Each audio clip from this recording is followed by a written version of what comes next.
I want us to get through the history of the Packers and the Niners. Let's hear it. And you know, I want to start with you. When the Niners played the Packers in 95 and Mike Holmgren came back to Candlestick Park, remember we sat down with Antonio Freeman for about 30 minutes at the Hilton Hotel. It was fascinating to hear his point of view going into that week. And he said, we got to do it for Mike. We got to do it for Mike. Because you know deep down inside, Mike probably wanted that Niners job, and it went to Seaford, another city native. 100%. What I think of, two images stick in my head. The first one of Adam Walker fumbling early in that game. The second one is of Jerry Rice, disgruntled as hell, catching a meaningless pass late in that game, ripping off the face mask. Right. That's the images in my head. Wow. What about you? The first image I have is a slow motion replay of Green Bay punching the ball out of Adam Walker's hand. He had a big cast on his hand. He was a fullback for the Niners, blocking for Derek Lavelle. And that was the first year without Ricky Waters, and boy, did they miss Ricky Waters. And Green Bay returning that touchdown, returning that fumble for a touchdown, thinking to myself, this shouldn't be happening. No. We're on a collision course to face the Dallas Cowboys for the fourth straight year in the NFC title game. How is this happening right now? Unbelievable. And then the next year, all I think about is Desmond Howard. The first, series looking so bad. They look so bad right away. Did they go 3 and out? 3 and out because Steve Young had the flak jacket. Yeah, I know that part. And then he came out of that game. He couldn't last. Elvis Gerback came in and replaced him. They actually cut it to 7 in that game. It was like 21-14. The field was so muddy. So bad. So muddy. And yeah, that's my image from that game. Yep. And then the next year at home, I don't remember that game that well, but I know we got snuffed out. It was the 27-13 or something, 27-10. Yeah, we got snuffed out in that game. They dominated us.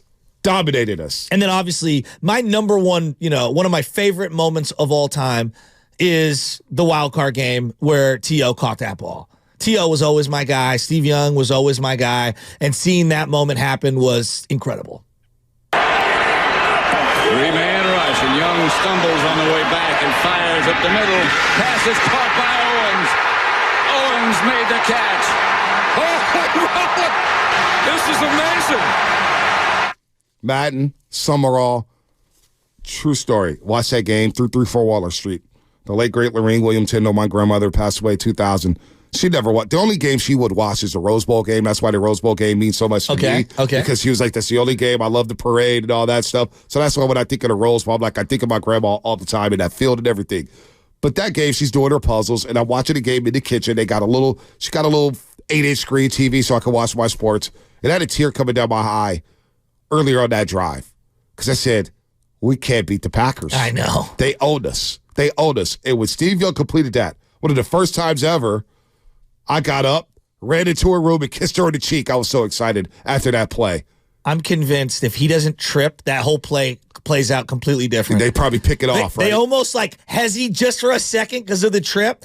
It was one of the greatest throws of all time. It was pinpoint. It was unbelievable. And then T.O. earlier in that game, they had thrown to the sunny side in where the left field, center field bleachers would be. And I can't see the sun when he threw 2 back shoulder fades to him. And Brett Favre had that drive where he throws it to Freeman, and Darnell Walker actually had 2 picks, but Antonio Freeman used to be a Niner killer. And that play where he still was, I thought, boy, the Niners are going to the Super Bowl. They finally got the monkey off their backs. And the images of that was Mike Holmgren's last game coaching the Green Bay Packers. And Sharpers too, right? The safety? Maybe. I thought that he moved on after that to the Saints after that or to the Eagles. I could be wrong. He may have. But I remember Brett Favre just looking so glum. He's just sitting there like, I can't believe I just lost. Sean Jones, when he went to the Packers, also killed us. Yep. I remember him distinctively. Oh, yeah, the former Houston Oiler. Him and Gilbert Brown eating our lunch. How about the Niners signing Charles Haley for that game? He wore 95. Yeah, remember that? Game. He came back in that game, and he got into it with Brett Favre a little bit. And Matt and Summerall Matt kept talking about it. Charles Haley, who just signed for this game, and it was unbelievable. Matt and Summerall, man. Gosh, Matt and Summerall was They're so the good. best. To me, that's the gold standard. How about this in 2019? No timeouts, and now inside of 2 minutes. Aired out downfield, and picked. Richard Sherman gets his 4th in his postseason career and ends this game. But the guy who stole the show is now down in Miami, South Beach, Raheem Mostert. It's George Kittle at the bottom. somehow the handoff into the arms of Mostert. He's gone. Touchdown, San Francisco. There's something about speed backs that I adore. Yeah. You know I adore those guys. Right. And I loved Raheem Mostert so much, but I realized very quickly he can't be your lead dog. No, he can't. He can't. But he's a great changer. He was dynamic that day. He was amazing. He was dynamic that day with 3 touchdowns, over 200 yards rushing, and the Niners rolling in the 2019 NFC title game. Remember us popping champagne? Oh, yeah. But you know what? That day, because Ian Williams had joined us earlier that day. Alex Boone. Damon came down. Yeah, we had the great photo right before. Yeah. David tried to bully us. He goes, I got to be off for the NFC title game. I was like, David, we've been down here all year. Where you been? So anyway. Well, and Dibs took, I think, some of our free food, too. Was he there that day? I thought that it was him and somebody else came in and snagged some of our free food. Well, I ate great in the press box. I ate great afterwards. Because we were part of – I was a scrub at that point in the lineup. Yeah, we both were scrubs. Running with the twos. We both were scrubs, which is why we were both doing weekend radio. I may be the only guy who was part of a weekday show who was doing weekend radio, but go figure. Started from the bottom, now we're here. Thanks, Drake. Now we're here. Now, Lovin, I want you to find something out because we're getting a lot of texts on the Comcast Business text line, a lot of comments on YouTube about the Green Bay media saying we need to hurt Brock Purdy. I don't know what's going on with that. Why would they say that? Yeah, I hope that's not going on there. I hope the Green Bay media isn't doing that. They're usually classy. We'll have some media members from Green Bay on tomorrow and Friday. But the 2021 game in Green Bay, divisional round playoff game, Green Bay had a bye week, Shasky. Now, Jaquiski Tartt saving that touchdown before halftime after Jimmy threw one of his patented oh-no throws before halftime. He got it picked off. Maybe the greatest day in special teams history, in 49ers history. How about the blocked field goal before halftime? Good snap, good hold, and the kick is blocked. Special teams. Joe Buck and Troy Aikman, I love how they're on all these calls. And then, of course, the block punt in the fourth quarter. And that's 5 sacks for this defense in each of the last 3 games, and it's blocked! Up into the air and spinning inside the 10, picked up and a touchdown! Hufanga got the return for the touchdown after the block by Jordan Willis, and the special teams. I contend it's one of the most exciting plays in 49er playoff history. It was. This is one of the most incredible things of all time. I love that win. I do too. And also I loved Aaron Rodgers on 3rd down on the next drive throwing a deep bomb when he had the under wide open. The crosser wide open against K.Y. Williams. Jimmy Garoppolo was terrible in that game. The Niners were they did nothing offensively. It was Debo in a cloud of dust. It was so bad. It was not good. I'm telling you, it's one of the most improbable wins in Niner history. It was. What about this one? Phil Dawson. Remember this? Phil Dawson. It is good. San Francisco moves on as they win here at Lambeau Field. Dawson ends it with a 33-yarder. And the final 23-20 San Francisco. So I watched that with a 94-year-old Gene McGreevy, my wife's grandfather, and we remember sitting in his living room right there on 17th near St. Cecilia's and watching that entire game with him, and he was so fired up that the Niners were playing in the cold weather. Right. Oh, this is what football's all about. It is. Oh, this is great. And Harbaugh came out with 18 pairs of khakis. 18 layers. And then he went on the post game. He kept talking about Michael Crabtree's vice hands. Right. He has vice the greatest, greatest hands in the history of the NFL. I remember there would be videos of Crabtree at practice catching passes, and you see Harbaugh looking in the back, bent over. Harbaugh, man. I can't get enough of Harbaugh. He banged Kaepernick before the game and like helmet slapped him, and Kaepernick had no sleeves on with all the linemen, and I was like, this is unbelievable. I do like how Aikman and Buck, for back when they were on Fox, were on all those calls. Niners are getting the big-time games. Now we're going to get Olsen and Burkhardt this Saturday night at Levi Stadium. But the history between the Niners and Cowboys, and there's a lot more. We obviously played the losing clips, like Antonio Freeman just – I mean, I think that's where Ron Woodson decided, you know what, I can't play corner in this league anymore. Yeah, I have to move to safety. Yeah. Because Antonio Freeman embarrassed him in the 1997 NFC title game. Well, that's the thing that kind of scares me for this weekend is secondary play did destroy the 49ers in terms of their lack of secondary play against Green Bay in particular. And they didn't have the greatest wide receivers. Right. But Brett Favre definitely exploited them at every single turn. I mean, how many times did they go back into the well to try to get safeties and corners in the draft, and none of them were hitting? None of them were hitting. And that's where Jair Brown Jair Brown, we don't talk a lot about safeties and Deshaun Gibson, of course. These Green Bay wide receivers with Reed and Wicks and Christian Watson, they've got a lot of speed. And we saw Luke Musgrave. He can run some routes, some good routes for the Green Bay Packers. Jair Brown and Gibson.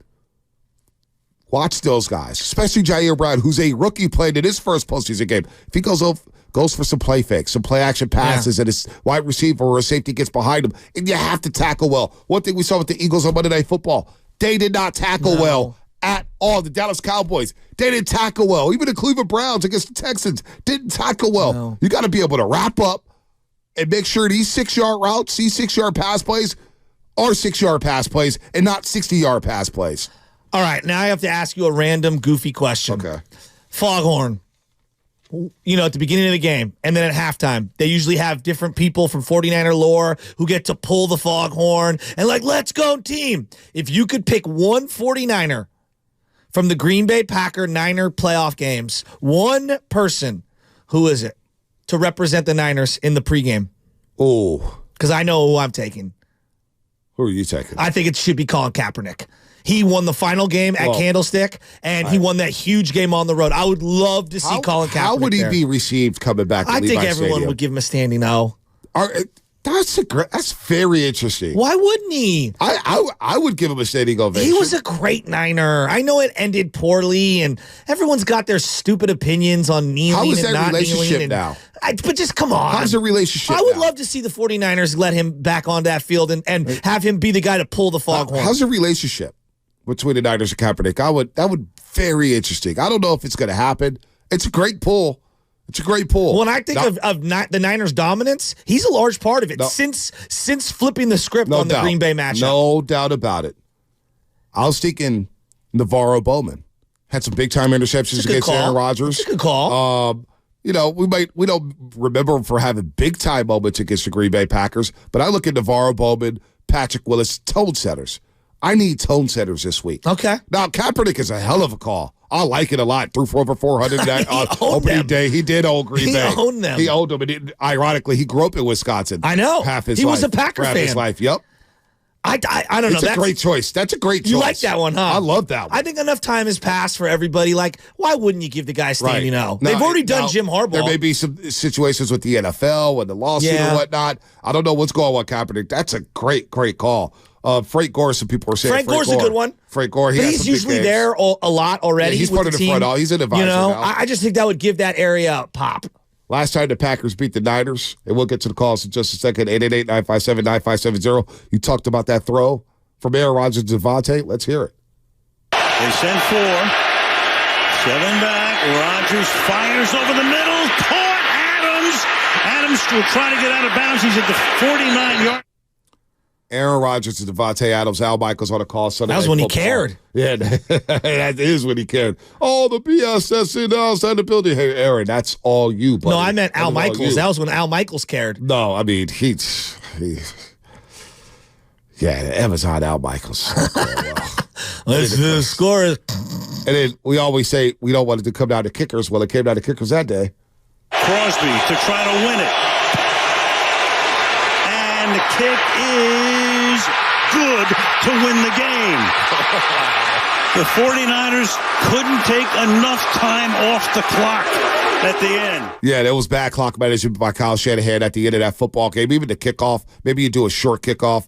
Terrible clock management by Shanahan. He's got to be better in that department this week. There's no doubt about it. LaFleur did a great job running the clock last week. They took their time on offense, the Green Bay Packers, to keep the Cowboys off the field. But even Collinsworth, I hear Collinsworth now. Collinsworth is starting to lose a little bit. Oh, I've been over Collinsworth's weak. I've been over Collinsworth. He's going to be losing it too. Let's look at this offensive line play right here. I mean, look at this. Who's the backup quarterback for the Bears this year? For the Bears? For the Bears. Oh, yeah, the random guy. Guy. He had the one win and then lost everything. What was his name? Bagent?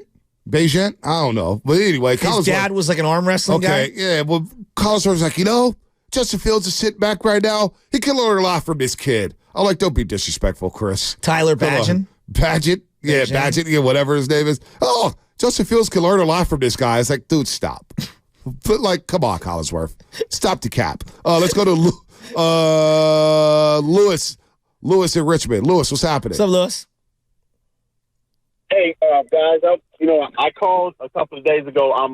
I'm Berkeley, but I work in Berkeley because I work for the city of Berkeley, work for Public Works. I'm a street sweeper, so and I work graveyard shift, so that's why I'm off early in the morning. I used to listen to you guys in the afternoon, Joe, Bonte, But what I called to say was that, Joe, I didn't get a chance to say it the last time, but I'm so glad that your dad is okay, because I told Bonte, I shared my story that my mom passed on the 24th of December. So, cherish those moments, man. I'm glad you and your dad are so close. There's nothing else I can say. You know how it goes. So, man, just cherish those moments because they are priceless. And that's all I got to say, man. No, I'm with you on that. It's something that when you're young, you think you can live forever and you could do a million things. And my grandfather, he's 87, 88 years old now, and he has this line that he says, like, Joe, if you don't get around to it, there won't be enough time to do it. Yeah. Or maybe I'm messing that line up, Grandpa, and I apologize, but that's kind of how I try to live my life. Yeah. And maybe it's the OCD. Maybe it's the attention deficit disorder that I have. Maybe it's the lack of never wanting to sit down. I don't know what it is, but... Are you like Anthony Jr.? I just need to keep going, I need to just keep plowing. I got a lot of things I want to accomplish, and I'll rest when it's all said and done. Yeah, no, but I'm with them. You got to maximize the now. You do. My father and my brothers, we had a great lunch yesterday out in San Leandro. They're like, we got to do this once or twice a month. And I was like, absolutely. I like that. It was very refreshing. My nephew Malcolm was out there. Malcolm's laughing and stuff. And I'm like, yo, go back to school, man. Go finish up strong, man. Go live your life a little bit. The Bay Area is going to always be here. But it was a good lunch. My pops is running stories left and right. He always tries to steal the show. But it was a lot of fun. And that funeral, my dad said, we got to stop sweating the small stuff and maximize it to that point. A lot of things have been happening. Lewis called us. He did call me last week, and he shared that story about his mother, man. I felt so damn bad for him. But, every day, we got to make every day great. Every day great. We got to maximize it. And you know what? Sports, it helps. It does help. Thank God for sports. Thank God. I don't know where I'd be without sports. Honestly, I'm going to go to Mills High School on Saturday. We're going to have a pancake. We're going to have a raffle. We're going to eat pancakes from 9 to 12 p.m. At Mills High School. We're going to fund money for their athletic program. And it's more of an academic school, but, girls basketball is really good there. And I just want kids, without youth sports, I wouldn't be where I'm at today. I wouldn't have that outlet. Going to St. Mary's Park. I know you went to St. Mary's Park. Agree. You would have that outlet, that you needed to get out of the house and kind of get away from things that are going on with your family, things that are going on with my family. So that's why I love sports so damn much, man. That's why I was, during the pandemic, I didn't know what I was going to do. The one thing I truly, truly love, I can't go a day without. You're going to take that away from me for 5 months? It was horrible. It was Let's call miserable. it what it is. It was horrible. We needed The Last Dance. Horrible. Horrible. Absolutely horrible. How many old games I watched and went crazy over? Well, and the old games are great to rewatch, but quite frankly, there's nothing like the exhilaration of live sports. You have no idea what's going to happen. Yep. I watched the 92 game. The Niners smacked up the New York Giants 44-3. Lawrence Taylor looked like a shell of himself. I don't know if you've ever seen this game, B, but it didn't hit the same. It's not going to hit the same knowing the results and knowing what ends up happening the way Saturday night's game. Man, no doubt. And I can't wait. I'm getting chills just thinking about the playoff Think about how game. sad you were during the Memphis Warrior game. How that game flipped. If you knew the results already and watched it back, it doesn't feel the same. No, it doesn't. It doesn't.